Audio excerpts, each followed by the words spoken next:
Assalamualaikum. So in this video I really wanted to talk about Karachi का trip. अगर आपका जो है क्लिनिकल वो कराची में आ जाता है तो ये एक डिफरेंट तरह की आजमाइश है आपके लिए। ठीक है, इट्स नॉट इजी। अगर आप कराची से बाहर रह रहे हैं और आपको कराची जाके एग्ज़ाम देना पड़े तो स्टेक्स थोड़े से ज़्यादा हो जाते हैं इसमें।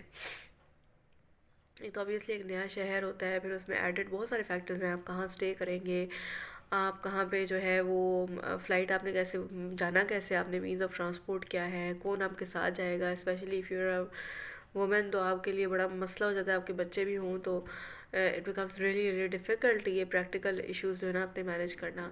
सो जब मैंने बताया था लास्ट किसी वीडियो में, मैंने मेंशन किया था कि टेंटेटिव प्लान वो आपको देते हैं, तो साथ आपको टेंटेटिव वेन्यू भी उन्होंने दिया होता है कि आपका एक्सपेक्टेड है इस्लामाबाद में या कराची में। तो उसके बाद मोस्ट प्रॉब्ली वही होता है जो टेंटेटिव होता है, and you should be mentally prepared. लेकिन ऑब्वियसली जब तक वो आपको एग्ज़ाम से 2 हफ्ते पहले वो कंफर्म करते हैं कि आपका वेन्यू ये है, तो उसके बाद फिर आप वेन्यू के हिसाब से मतलब है कि आप अपनी कंफर्म करते हैं कि अच्छा ये ट्रांसपोर्ट होगी और ये वो। But by that time you should have also have a tentative plan कि मेरा कराची में अगर है तो मतलब किन डेट से मैंने जाना और क्या करना है। अच्छा, जैसे मैंने मेंशन किया, मैंने जो कुछ जो है ब्लंडर्स किए कराची में जाने के। एक तो ये था कि उन्होंने 6 to 10 का एक स्केड्यूल दिया हुआ था। तो दैट डज़ नॉट मीन कि 6 to 10 तक एग्ज़ाम ही होता रहेगा। ठीक है, जब उन्होंने 7 किया तो मैंने एज्यूम कर लिया कि 7 to 11 तक एग्ज़ाम होता रहेगा। हालांकि एग्ज़ाम खाली हुआ है 7, 8 और 9 को। तो मैंने ये बेवकूफ़ी की कि मैंने एग्ज़ाम की ना फ़्लाइट पहले से ही बुक करा ली, क्योंकि रिटर्न टिकट्स भी थे और इस तरह। तो रिटर्न टिकट्स मैं 6 को गई और मैं 12 को रख दी। अब एग्ज़ाम ख़त्म हो गया 9 को और मैं अब बैठी हूँ, क्या मैं क्या करूँ। तो 2 दिन के लिए मैं स्टक हो गई। आई ओवर स्टेड, मतलब मुझे वहाँ पे रहना नहीं था। तो बेसिकली ये है कि ऑब्वियसली जिनका टोक्स भी क्लियर नहीं हुआ तो उनको तो वो तो और भी जल्दी वहाँ से फ्री हो गए। तो ये है कि आप जो है ना जाने का बंदोबस्त करें, आने का जो है ना वो थोड़ा टेंटेटिव प्लान रखेंगे। अच्छा, ये हो गया तो ये कर लेंगे, तो फ्लेक्सिबल रखें प्लान को। पहले से रिटर्न वाली जो फ़्लाइट्स या जो भी टिकट शिकट है वो ना लें। ठीक है, एक तो ये चीज़ है। दूसरी चीज़ ये है कि आप जहाँ पे भी स्टे कर रहे हैं, ठीक है, कोशिश करें। ऑब्वियसली जिन लोगों की फैमिलीज़ हैं उनके लिए तो बात ही हो रहा है, लेकिन जिन लोगों की फैमिलीज़ नहीं है वहाँ पे, ठीक है, तो वो कोशिश करें कि वो कहीं ज़रा सेंट्रल सिटी, जैसे सदर होता है, सदर है वहाँ पर ना, तो उसके करीब करीब लें। सीपीएसपी के कोई 10-15 मिनट के फासले में अगर आर्मी के मैसेज आप बुक करवा सकते हैं तो वो करवा लें। तो कोशिश करें कि आसपास ही कहीं आपका जो है ना वो एग्ज़ाम हो। अच्छा, क्या एग्ज़ाम से मेरे ख्याल से पहले जाना ज़्यादा बेहतर है। फॉर एग्ज़ाम्पल अगर आपको मेरा 7th को था तो I should have been there by 5th। ठीक है, अगर आप बाय रोड या बाय ट्रेन जाते हैं तो एक दिन तो आप रिकवरी में लगाएंगे, क्योंकि पूरे एक दिन का सफ़र होता है। और उसके बाद एक दिन आपको एटलीस्ट चाहिए होता है कि आप बीच में थोड़ा रेस्ट करें और अपनी थकावट उतारें। और उसके अलावा आपने फिर प्रिपेयर भी करना है एक नए शहर में अपनी, वो आपकी एंग्जाइटी भी होती है। अगर आप हॉस्टल में रहना आपको सूटेबल है, अव्वल तो हॉस्टल वाले फ़ोन नहीं उठाते। इस दफ़ा भी कैंडिडेट्स को बहुत ज़्यादा मसला हुआ। ठीक है, कोशिश करें कि आपका रब्ता हो जाए उनसे, लेकिन वहाँ पहुँच के भी हो जाया करती है। आई don't know if you should rely on that. लेकिन ये है कि वहाँ पहुँच के भी वो कर लेते होते हैं कि वो कहते हैं अच्छा जी आप आ जाएँ तो हम देख लेंगे, वो अवेलेबिलिटी के हिसाब से आपको दे देते होते हैं। लेकिन वो उसमें शेयरिंग होती है, 2 लोग एटलीस्ट सारा वो होते हैं, डिपेंडिंग ऑन के उस वक़्त कितने लोगों के एग्ज़ाम चल रहे हैं ना। तो और भी ज़ाहिर स्पेशलिटीज़ के लोग होते हैं, एमसीपीएस के भी होंगे और इस तरह। तो वो हॉस्टल में शेयर्ड रूम्स होते हैं। ठीक है, अभी ज़रूरी नहीं है कि आपको अकेला कमरा मिल जाए। बट ये है कि अगर आप कोई कैंडिडेट्स हैं आपके साथ जो पढ़ने वाले हैं, अगर वो भी रह रहे हैं वहाँ पे तो वो भी एक अच्छा ऑप्शन है। दूसरा, आप सीपीएसपी के अंदर ही होते हैं और खाना वाना भी आपको मिल जाता है। और फिर वो बिल्डिंग जहाँ का आपका एग्ज़ाम हो रहा है वहीं पर आपका, मैं फ़ीमेल्स की बात कर रही हूँ, I don't know about males, वहाँ पे जहाँ भी आपका एग्ज़ाम हो रहा है वहीं पर आप मतलब है मौजूद हैं, तो आपकी थोड़ी वो एक जो एंग्जाइटी होती है ना थोड़ी, शायद में भी आई थिंक उससे कम होती है। अगर नहीं भी आप उसमें रह सकते हैं हॉस्टल में, अगर आप अपनी, अच्छा ये भी कहा जाता है कि फैमिली को साथ ना लेके जाएं, और ये बात सही है। स्पेशली जो औरतें हैं, कोशिश करें अगर वो अपने बच्चों को ना ही लेकर आए साथ तो अच्छा है। बिकॉज बच्चे पढ़ने नहीं देते हैं। एंड टाइम पे आप बड़े 5th ईयर में जा रहे होते हैं, आपने रिविजन्स भी करनी है, या एटलीस्ट आप थोड़ा बहुत तो रिविजन्स करना चाह ही रहे होते हैं ताकि आप थोड़ा मेंटली एक फॉर्म में रहें।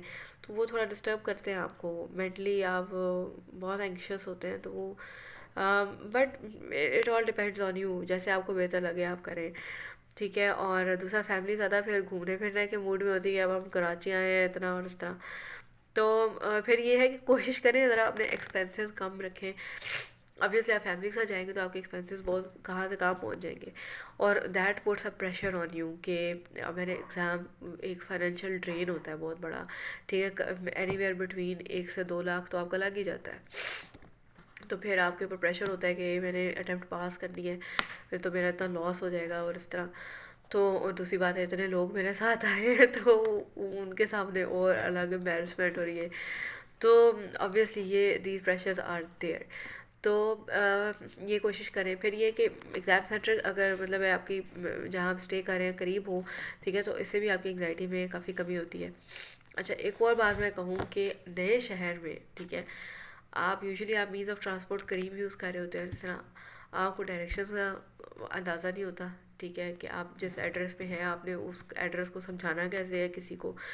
बाज़ का कराची बहुत बड़ा शहर है और हर ड्राइवर को अंदाज़ा नहीं होता कि जो है वो कौन सी जगह है, और जो है वो किस जगह पर आना है। तो वो मतलब है कि उसमें आपको समझाना पड़ सकता है, या किसी से आपको मदद लेनी पड़ सकती है उसको रास्ते को समझाने में। तो करीम का ड्रामा बाज का जो है ना वो आधे पौने घंटे तक चला जाता है कि आपने करीब बुलाई है, उसको रास्ता नहीं मिल रहा, आपको रास्ता समझाना नहीं आ रहा। तो हमेशा ना इस चीज़ का आप मार्जिन रखें कि करीम वगैरह अगर आप करवा रहे हैं, अगर आपका मीन्स ऑफ ट्रांसपोर्ट वो है और उस बंदे को नहीं आइडिया या CPSP का आइडिया नहीं है, कुछ भी ऐसा हो जाता है, कोई भी बीच में कोई भी फैक्टर हो सकता है, तो उस फैक्टर को आप रखें बीच में कि ये जो ये आप जल्दी निकलें घर से, ठीक है, या आपने होटल वगैरह से या जहाँ से भी आप निकल रहे हैं तो वहाँ से आप जल्दी निकलें। एग्ज़ाम सेंटर में आप अगर आधा घंटा पहले भी पहुँच जाते हैं तो कोई हर्ज नहीं है इस चीज़ में, ठीक है, आप वहाँ बैठ के रिवीजन कर सकते हैं, पढ़ाई कर सकते हैं। लेकिन अगर आप हाँफते कामते पहुँचे और लेट हो जाए, ठीक है, तो it adds a lot to your anxiety, it affects your exam performance, ठीक है। तो इस तरह की अननेसेसरी चीज़ों से ना, जिनको आप अवॉइडेबल चीज़ों को नज़र में रखें, ठीक है। तो ये हो गया। उसके अलावा ये है कि जो है ना ऑब्वियसली एक इन्जॉयमेंट का फैक्टर होता है। अब होता है कि यार इतना फाइनेंशियल अब इतने आने जाने में इतना खर्चा हुआ है, या इस तरह लोग आए हैं तो इन्जॉय भी करना चाहिए। तो बिल्कुल करें इन्जॉय, ठीक है, जितना आपका अलाउ करता है आपको जहन, ठीक है। तो बीच पे जाना चाहते हैं, बीच पे जाएं, डेफिनेटली पहले से सर्च कर लें। और खानों का ये, कराची के खाने बहुत अच्छे हैं। तो खाने जो से अगर आप ना भी कहीं खाने जा सकें तो आप ऑर्डर करवा लें अपने, मतलब है जहाँ पे आप स्टे करें वहाँ पर ऑर्डर करा लें, वो बहुत इजीली डिलीवर हो जाती है चीज़ें। तो don't miss out on that, ठीक है। अगर एक एंजॉयमेंट फैक्टर है तो बजाय अंदर से खाने के, वैसे भी आपने खाना ही है, खाने उनकी काफ़ी रीज़नेबल प्राइसेस पे भी होते हैं। तो आप जो है वो ज़रूर खानों की लिस्ट बना के ले जाएं और वो ट्राई करें, and it will be a good memorable thing for you. तो देयर इज़ नो रीज़न कि आप इंजॉय ना कर सकें वहाँ पर। बाकी अगर ख़वातीन जो है उनको शॉपिंग का बहुत शौक़ होता है कि शॉपिंग करनी है कराची से, और कराची की शॉपिंग तो मिसाली है, तो उसमें कुछ मार्केट्स अच्छी होती हैं। और कोशिश करें संडे को ना जाएं, क्योंकि संडे को बहुत सी मार्केट्स अगर खुली भी हो ना उनकी शॉप्स बंद होती हैं। कोशिश करें एनी डे अदर दिन संडे, लेकिन रश होता है मार्केट्स में। संडे को सुबह के वक्त जो है वो कराची वाले सो रहे होते हैं, सो वहाँ पे रश इतना नहीं होता। तो ये है कि आई वुडंट से कि कौन कौन सी मार्केट्स हैं, ठीक है, that you can search on your own. But if you are interested तो shopping is also one of the things जो कराची में खासकर औरतों के लिए बहुत जो है ना अट्रैक्टिव चीज़ हो सकती है। So having saying these things कि कराची में के जो ट्रिप्स हैं उसमें क्या क्या चीज़ें आपकी जो है ना प्रैक्टिकल पॉइंट्स हैं। अनदर थिंग जो मैं बहुत ज़्यादा हाईलाइट करना चाहूँगी ठीक है, वो ये है कि जैसे मैंने बिल्कुल स्टार्ट की जो वीडियो थी उसमें ये चीज़ हाईलाइट की कि आपका अपने अटेम्प्ट में सीरियस होना बड़ा ज़रूरी है, आपका सब चीज़ों को साइड पर रख कर एग्ज़ाम पे फोकस करना, ठीक है, और चीज़ों को डिले करना, जो हो सकती है डिले जो है वो एग्ज़ाम के ऊपर मतलब सेक्रीफाइसेस आपको बहुत देनी पड़ती हैं इस अटैम्प्ट, किसी भी अटैम्प्ट के लिए, किसी भी अटैम्प्ट को अगर आप उसके साथ इंसाफ करना चाहते हैं या अच्छे तरीके से अटैम्प्ट देना चाहते हैं तो डेफिनेटली जब ये टाइम आता है ना, आई वुड से कि मैंने ज़िंदगी में इतना ज़्यादा स्ट्रेस कभी नहीं देखा, ठीक है, because the stakes were so high, ठीक है। कहा जाए तो मैं कोई 6-7 महीने तब तक हो जाते हैं आपको, जब तक आप क्लिनिकल देने आते हैं 6-7 महीने हो जाते हैं, आपने अपनी ज़िंदगी होल्ड पे रखा होता है और आप कहते हैं कि if I do not clear this attempt तो 6 मंथ्स के लिए मुझे और ये चीज़ों में से गुजरना पड़ेगा, या 6 मंथ्स के लिए अभी भी मैं उसी जोन में रहूँगी कि मैंने तैयारी करनी है और मैंने एग्ज़ाम देना है और मैं अब अगली स्टेज में मूव नहीं कर सकती हूँ। फिर उसके बाद जो सेक्रीफाइसेस आपने दी होती हैं चीज़ों को विद होल्ड करने की, चीज़ों को सेक्रीफाइस करने की, ठीक है, वो चीज़ें they act as a burden, ठीक है। फिर ऊपर से ये जो प्रेशर्स होते हैं कि जो फाइनेंशियल एक्सपेंसेस और ह्यूमन रिसोर्स लगा होता है आपके सपोर्ट करने में, आपके साथ आने में, एग्ज़ाम देने में, ठीक है, that adds a lot of burden. तो at the end of it all जो है, और फिर ये कि सेल्फ डाउट, ठीक है, मेरी तैयारी पता नहीं है सही नहीं है कि मैं एग्जामिनर्स को कैसे फेस करूँगा, पेशेंट मेरे काबू आएगा नहीं आएगा, तो मेरे परफॉर्मेंस के हवाले से डाउट्स, तो a lot of things are just there just आपका दिमाग जो है ना उसको बहुत ख़राब कर रही होती।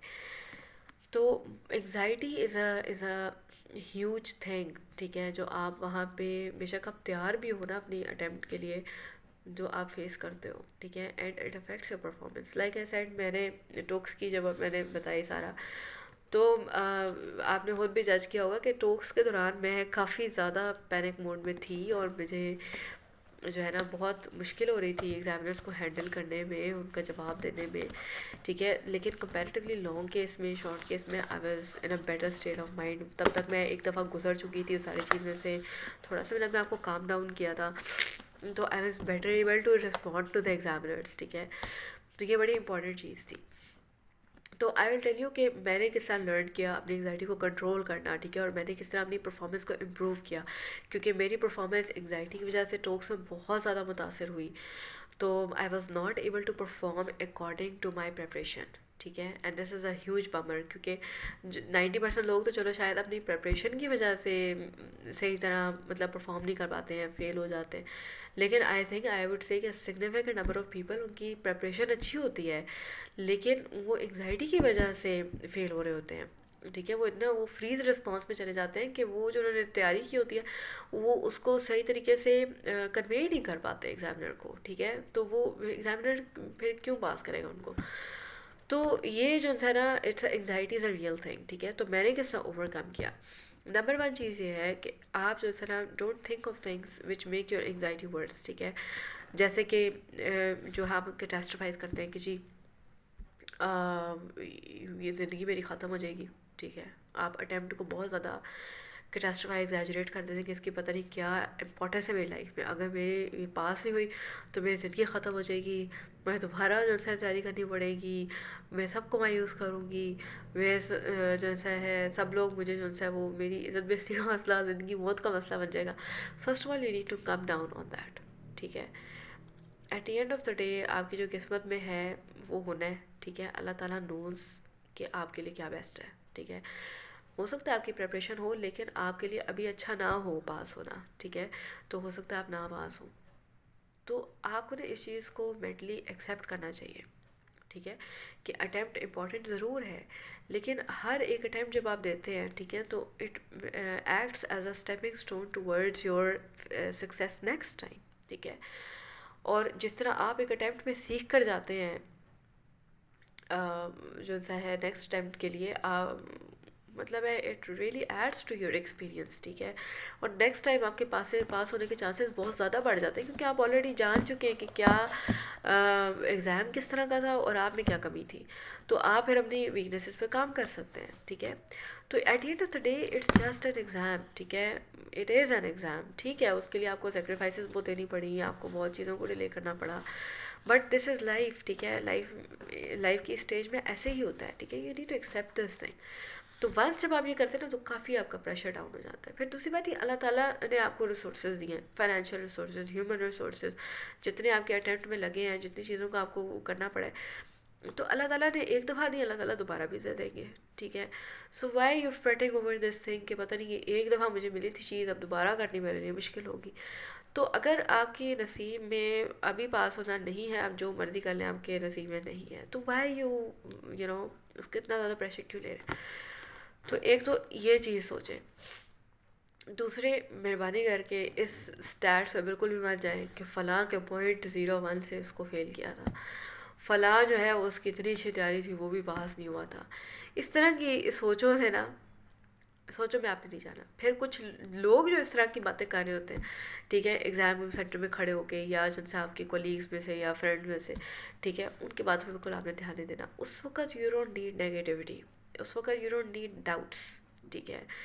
उस वक्त you need to look at the positive aspect. उस वक्त you don't need self doubt even के आपका फोकस सिर्फ उन्हीं चीज़ों पे हो जो आपने नहीं की हुई, ठीक है। अब मेरे साथ टॉक्स में यही हुआ कि मेरा फोकस उन 2 स्टेशंस पे था जो मैं तैयार नहीं कर पाई थी, ठीक है। और मैंने सोचा कि एग्जामिनर क्या कहेगा, और बस वहाँ से मेरा पैनिक मोड शुरू हो गया। तो do not focus on your weaknesses, focus on your strengths कि मुझे क्या आता है और मैंने क्या कुछ किया हुआ है। फोकस ऑन दैट, क्योंकि प्रेपरेशन का टाइम तो निकल चुका है, ठीक है। तो असल चीज़ क्या है कि आपने जो सा है अब परफॉर्म करना है, ठीक है। अब प्रिपरेशन नहीं है, अब आप उस मोड में आ जाए कि आप परफॉर्मेंस में आ जाए, ठीक है। कि अब परफॉर्म कैसे करना है, जो अभी तक लेवल अचीव कर लिया है उसको मैंने डेमोन्स्ट्रेट कैसे करना है कि मुझे ये आता है, ठीक है, मुझे ये नॉलेज है, मुझे ये स्किल है, मैंने किस तरह। तो एंग्जाइटी जब आपको होगी ना, तो एंग्जाइटी जो है वो एक होती है एक्सट्रीम लेवल ऑफ एंग्जाइटी, जो आपके, मैंने कहा ना, अटेंशन नैरो कर देती है, क्रिएटिविटी ख़त्म कर देती है। एग्जामिनर पूछ रहा है, आती जाती चीज़ आपको भूल रही है, आपके दिमाग में आ ही नहीं रही वो बातें जो आपको आती थी, ठीक है, because you are so panicked, ठीक है। तो यू डोंट, आप ऐसी स्टेट में होना जो है ना एग्ज़ाम के वक्त, इट्स नॉट गुड, ठीक है।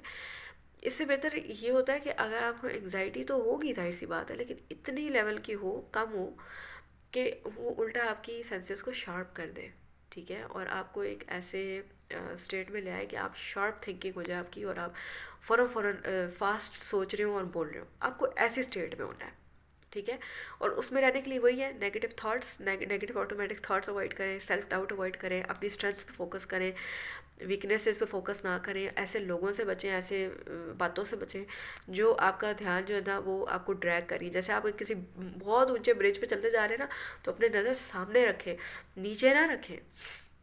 आप नीचे देखेंगे आपको उस वक्त पैनिक अटैक आएगा। व्हेन यू लुक सी कि यार मैं फेल हो जाऊंगी फिर क्या होगा, तो that is like looking down, ठीक है। आप वो ना देखें, आप ये देखें मैं पास हो जाऊंगी, ठीक है, तो कल तक मैं कंसल्टेंट होंगी, तो फिर because you need to keep on going. अगर आप फ्रीज रिस्पॉन्स में चले जाएंगे तो आप तो वहीं गिर जाएंगे, वहाँ आप तो फेल वहीं से हो गए, ठीक है। आपने एक एक मतलब एक फेयर अटेम्प्ट भी नहीं दी। तो आपने जैसे अपने अपनी अटेम्प्ट को फेयर बनाने के लिए, ठीक है, उसमें अपनी फुल एफर्ट पुट करने के लिए, ठीक है, आपको उम्मीद रखनी है, ठीक है, आपको अच्छी सोचें रखनी है और अपनी नेगेटिव थॉट्स को न्यूट्रलाइज करना है। अच्छा, एक और जो बहुत इम्पॉर्टेंट चीज़ जो आपने करनी है वो ये है कि कीप योर सेल्फ बिजी, ठीक है, और बिजी इन टेक्स्ट, ठीक है। ये this thing worked for me magically, ठीक है। बजाय इसके कि मैं टोक से, मैंने ये क्या किया कि मैं किताबें छोड़ के बैठ गई। पहला बैच गया हुआ था और मैं दूसरे बैच में थी और मैं वेट कर रही थी क्या, और मैं उसमें फालतू बैठ गई, ऐसे ही मैं बैठी हुई हूँ। और मैं ये देखा कि मैं फालतू जो बैठी हुई थी, तो मेरे दिमाग में डाउट्स और यही मनफी सोचें आ रही थी, पेसिमिस्टिक आइडियाज़ आ रहे थे। उससे बहुत बेहतर ये था कि अगर मैं किताब खोल लेती और अपने आप को एक रिवीजन फॉर्म में ले आती, ठीक है। और अब मुझे आई should have given my self, तो लॉन्ग केस में फिर मैंने यही किया, while I was waiting for my long case मैंने एक और कैंडिडेट के साथ रिवाइज करने शुरू कर दिए डिफरेंट चीज़ों की गाइडलाइंस, ट्रीटमेंट गाइडलाइंस। उससे मुझे फ़ायदा ये हुआ, मुझे आती थी वो चीज़ें, लेकिन उनसे मुझे फ़ायदा ये हुआ कि I gave myself something productive to do, ठीक है। मेरा ध्यान ऑटोमेटिक नेगेटिव थॉट्स की तरफ से हट के आई वॉज डिस्ट्रैक्टेड, तो मैं बोलती जा रही थी। दूसरी बात है, मुझे फ्लुएंसी आ रही थी, ठीक है। मैं बोलती जा रही थी तो मैं फ्लुएंटली बोल रही थी, और मुझे इस फ्लुएंसी ने हेल्प किया एग्ज़ाम में परफॉर्म करने में। तीसरी बात ये है कि मुझे इससे तसल्ली हुई बोलते बोलते बोलते, और मैं जो रिवाइज करती जा रही थी कि अच्छा ये भी चीज़ है, अच्छा वो भी चीज़ है, और मुझे उससे तसल्ली हुई कि मुझे चलो कुछ तो आता है और मैं कुछ ना कुछ बोल ही लूँगी और एग्जामिनर को हैंडल कर ही लूँगी।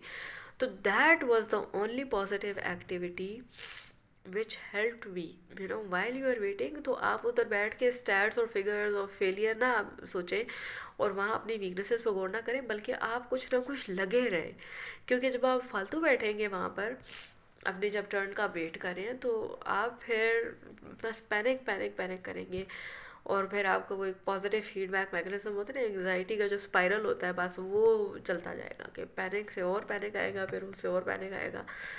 तो इस तरह से आपने अपनी एंग्जाइटी को कंट्रोल करना है। ये बिल्कुल ठीक कहते हैं कि it's not just an exam of your knowledge and skills, it's also an exam of your nerves. वहाँ पे आपने अपनी नर्व्स पे काबू रखना है। आपका सही फाइट और फ्लाइट मोड ऑन होता है, and never have I ever experienced a flight mode, ठीक है, एक्सेप्ट फॉर दिस एग्ज़ाम, ठीक है, कि जिसमें मेरा दिल करता I should just run away from this exam, ये मुझसे नहीं होगा, मतलब I even thought of that. लेकिन बड़ी मुश्किल से मैंने अपनी एंग्जाइटी को कंट्रोल करके आई स्टेड देयर, ठीक है। और 2-3 टोक स्टेशंस के बाद I felt like I was catching my breath and I was, you know, becoming capable of handling the examiner.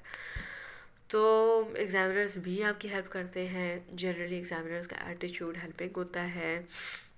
कोई एक दो होते हैं बेचारे जो चिड़चिड़े हो जाते हैं, बार बार पूरी परफॉर्मेंस देख देख के थोड़ा सा आपको डांट डपट कर रहे होते हैं, लेकिन इतनी ज़्यादा नहीं होती, ठीक है। और अगर एक दो स्टेशंस आपके ख़राब हो भी जाते हैं, आप ये सोच के जाएंगे खैर 2 स्टेशंस तो मेरे उड़ जाएंगे, खैर it's okay, that is not defined your passing और फेलियर, ठीक है। एज लॉन्ग एज आप अपनी नर्व्स को काबू में रखें, उन 2 स्टेशंस की वजह से don't carry that forward to the next station, ठीक है, हो गया बस, छोड़ो छोड़ो छोड़ो। आप अपने फोकस आपने सिर्फ हर नेक्स्ट स्टेशन पे रखनी, हर सिनेरियो पे रखनी, here and now, here and now, here and now.